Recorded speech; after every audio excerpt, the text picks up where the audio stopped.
Hello friends, I am Advocate Bharat Singh, and today in this vlog we'll be covering an important legal topic about important laws about managing housing societies which every resident or a member should know. दोस्तों, पिछले कुछ दशकों में there has been a rapid urbanization of cities. People from various corners of the city are coming to the cities primarily for अपनी education, for their housing needs, for their education of their children, business, profession, trade, and so on. Not only that, because of the availability of skilled manpower, various MNCs, corporate houses, businesses, MNCs, MSMEs, they have set up their shops near these cities, so to tap into the skilled manpower that is available. This has created a lot of rush. Also, shortage of critical resources. To accommodate such a large manpower pool which is available in the cities, there is not enough space. Land prices, house prices, real estate prices have shot up. To have and इन सब चीजों का जो solution है वो है housing societies. Housing societies in a small land area by sharing resources, land resources, and building high rises have provided affordable housing to various migrant labor force and skilled workforce that is available in the cities.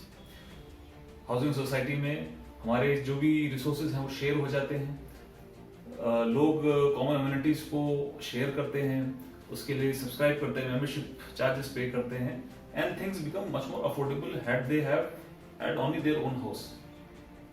परंतु while we staying in the societies, housing societies, one faces constant trouble and problems or disputes arising out of management of the housing society.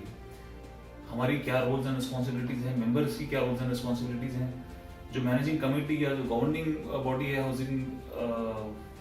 housing society की उसकी क्या roles and responsibilities हैं, कोई arrogant member है या फिर कोई ऐसे member है जो rules regulation follow नहीं कर रहा, उसके खिलाफ governing body managing committee of the housing society क्या action ले सकती है, क्या मुझे मेंटेनेंस हाउसिंग सोसाइटी देना चाहिए, नहीं दूंगा तो क्या होगा, क्या गवर्निंग मेंबर कमेटी किस तरह से उनको काम करना चाहिए, अगर वो सही तरीके से काम नहीं करे तो मैं क्या कर सकता हूँ. ऐसे कई प्रश्न हैं जो हमारे दिमाग में, हमारे जहन में अक्सर उठते हैं और इनका हमको आंसर मिलता नहीं है आराम से. आज हम इस छोटे सी ब्लॉग में इन सब इश्यूज को एग्जिस्टिंग लॉज के अनुसार एड्रेस करेंगे या समझने की कोशिश करेंगे. Friends, a small disclaimer that the laws that are covered are primarily from the point of view of residents of Delhi. Also, for understanding of common man, layman, things have been simplified, paraphrased. Lot of legal jargons, legal words have been paraphrased to improve the understanding and grasp of a common man. For your own personal legal issues, please consult a lawyer to seek a better clarification. Now, while we move ahead, let's first understand basic fundamentals of a housing society. Now, what is a society? As per the law, any 7 person or a group of 7 person, an association of 7 person can register themselves as a society for various charitable purpose, literary purpose, art, historical purposes, running a museum or a library. And there can be many reasons for which 7 people would like to come together for common benefit and for the benefit of the public. So, society is just an association of 7 people coming together for a purpose. Now, another important question that comes to our mind is, why do we need to have a registered housing society? What is the requirement for it? And do I need to be a member of it? Now, in most of the cities and the state laws, it is mandatory when an urban development authority is developing an area or a city or a housing estate, there has to be a registered housing society comprising of various allottees and hirers in that particular housing estate. अगर आपने किसी urban development authority में घर subscribe किया है, खरीदना चाहते हैं, खरीद रहे हैं, तो आपको जरूरी है as per the state laws कि आप वहां की रजिस्टर्ड एजेंसी, उस हाउसिंग एस्टेट की जो रजिस्टर्ड सोसाइटी है उसके आप मेंबर हों। अर्बन डेवलपमेंट अथॉरिटी उस सोसाइटी को कॉमन अमेनिटीज सर्विसेज तभी हैंड ओवर करेंगी जब वहां पे there is a registered housing society और an agency and it does an agreement with the authority. Also, all the allottees and hirers have to be member of it. Otherwise, you can't avail these benefits. It is because of this reason when such an agency is set up, the vice chairman of the authority, for example in Delhi it is DDA, he ensures that ये जो agency है, ये जो body set up हुई है, उसका president, उसका chairman, treasury, trustees, secretary, principal secretary, ये सब अपॉइंट हो, एक बॉडी सेटअप होनी जरूरी है जब ये एजेंसी बनती है। No allottee or hirer shall be entitled to delivery of a possession unless such allottee has enrolled himself as a member of housing society. वो सोसाइटी में जब तक आप एनरोल्ड नहीं हो जाते और कोई घर बन रहा है तो आपको वो हाउस हैंडओवर नहीं हो सकता जब तक आप उसके मेंबर नहीं हैं। जब ये हाउसिंग सोसाइटी बनती है या रजिस्टर्ड एजेंसी बनती है for the purpose of taking over position of this house from urban development authority, तो रजिस्ट्रार जॉइंट स्टॉक कंपनीज के पास it is important that this housing society submits its memorandum of association, list of governing bodies, their addresses, name, contact and rules and bylaws. Now every member is bound by these bylaws. They have to follow it in letter and spirit. Also, these bylaws have to be in accordance with the regulations of the state and the government. They should not be in conflict. ऐसे नहीं कि ऐसा कोई आपने rule या regulation बना लिया जो स्टेट लॉ से या सेंट्रल गवर्नमेंट की लॉ से बिल्कुल कॉन्फ्लिक्टिंग है. So it has to be in alliance with it. Every society, अगर कोई बनी हुई सोसाइटी ऑलरेडी है, वो अपने बायलॉज में कुछ चेंजेस करना चाहती है, अपने फॉर्मेशन में या अपने ऑब्जेक्टिव्स में कुछ चेंजेस लाना चाहती है, it is always possible, always modification of the society is possible. उसके लिए मीटिंग बुलानी जरूरी है सभी मेंबर्स की, जिसमें at least 3/5 member should be present and voting and they should pass the various amendment changes. Even dissolution of the society is possible अगर ये 3/5 vote of the members present से ये पास हो जाता है. Another important aspect is what is the necessity of payment of maintenance by various members or residents of a housing society. Let's understand this. दोस्तों, maintenance एक member of a society का एक obligation है. Society which is nothing but an association of all its members, which is represented through its governing body, has a lot of financial obligations to meet. These financial obligations are actually the financial obligations of each of its member. Now, what are the various financial obligations that a society has to meet can be of various natures as per the law. Primarily, for example, there can always be current and special repairs. I am saying current and special repairs because they are different from regular repairs and maintenance. Current and special affairs are always special repairs of common areas and services are always maintained by the society, its members, its allottees and its hirers. They have to pay towards it. Also, various municipal charges, fees, taxes, assessment of whatever nature, they are always borne by the allottees, hirers, residents and the societies. Apart from that, there can be also expenses towards common infrastructure like roads, sewer, drainage, water supply. For these also a society may be asked to pay various charges. Apart from special, even normal repairs, maintenance towards running of common amenities, upkeep of common portion is a responsibility of a housing estate. They have to administer them. They have to ensure that they are well managed. Agar as a member you are not paying them, they can always be recovered as an arrear. The Urban Development Authority can always recover them from individual members or in fact from the society if they are not paying as an arrear of land revenues. special tribunal setup होगा and you will be asked to pay all the balance amount with interest and whatever damages, whatever you are supposed to pay. As a member, you always have a right and entitlement to check the documents pertaining to the formation of the society. उसके bylaws read करने का आपका हमेशा हक है.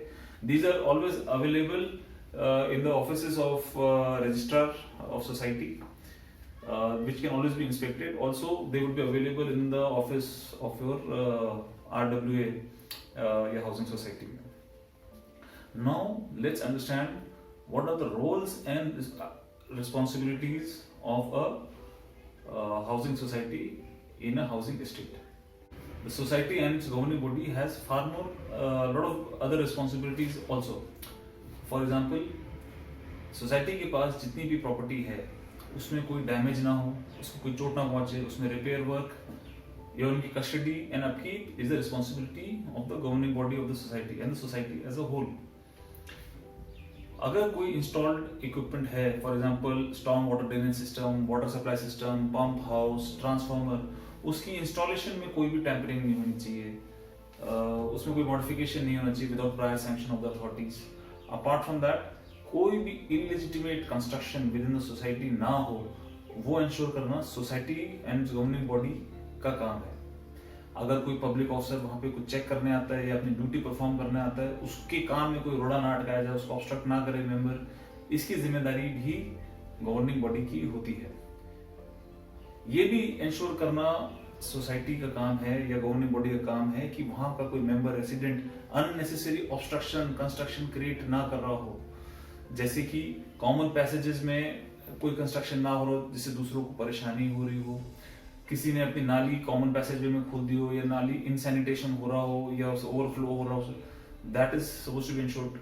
Garbage का disposal सही तरीके से होना चाहिए, गंदगी या फिल्थ नहीं फैलनी चाहिए, किसी का गलत तरीके से गार्बेज नहीं आना चाहिए, किसी ने अपनी व्हीकल सही जगह पार्क करी है नहीं करी है, इन सब चीजों को इंश्योर करना गवर्निंग बॉडी का काम है. It can penalize also according to its bylaws to defaulting members. If required, they can be taken to the court also. Apart from that, another important responsibility of the governing body of a housing society is to undertake annual general body meeting. ये साल में एक बार जरूर होनी चाहिए, इसे members को बुलाना चाहिए. अगर कोई बायलॉ पास करना है या कोई बायलॉ बनाना है, it is in these annual general body meeting that these bylaws can be made. Special meeting भी इसके लिए बुलाई जा सकती है. एंड अगर कोई भी लॉ को 3/5 मेंबर्स प्रेजेंट एंड वोट करते हैं तो वो लॉ एक्सेप्टेड माना जाएगा. साल में एक बार गवर्निंग बॉडी को list of all the members of the governing body including their contact, their addresses has to be filed with registrar joint stock companies. It is mandate. The vice chairman of the authority, which in case of Delhi is Delhi Development Authority, has phenomenal powers over the management and the working of governing body of housing estates. He can summon the governing members and call for a meeting to look into any of the matters pertaining to the affair or the management of a society, including the relation of the governing body or the management with any of its constituent members. He can, if he desires and if he think it is necessary, he can call for a meeting with all the members of the society. Apart from that, he can also look into any complaint, any irregularities or disputes among the president of the housing society with its governing body or with any of its member or in any of the combination. If he finds that the proceedings of the or the management of the society are irregular, inefficient and ineffective and there is corruption to it, he can also give directions for deregistering the society and further direction for fresh registration. Even the society members, if they pass 3/5 voting resolution in their general body meeting, they can dissolve their own society. Once the vote is passed by the 3/5 member, the society ceases to exist forthwith. Having said that, the vice chairman of the Urban Development Authority has got a phenomenal power of resolving the disputes. He can give a direction for somebody to do something or from refraining to do something. If there is, in spite of that, he finds that the defaulting party is not adhering to the norms, he can penalize that party. He can make sure that the cost is imposed on it. Friends, managing a housing society is a very complex task. The governing body not only has to take the civil authorities along with it. Apart from that, they also have a very important responsibilities of ensuring that all the members of the society, which might be from various parts of the country, belonging to various faith, various sections of the society, having different cultural backgrounds, that to take them along with in its journey of a proper management. It is not an easy task. But if once we know our roles and responsibilities and the existing laws, we are more likely to cooperate with the functioning of the society and its decisions that are taken. And I believe this awareness will help in the management of the society. If you've liked this information, please share it with as many people who are living in the societies, so that they can also benefit with this shared information. Thank you very much. We'll meet again.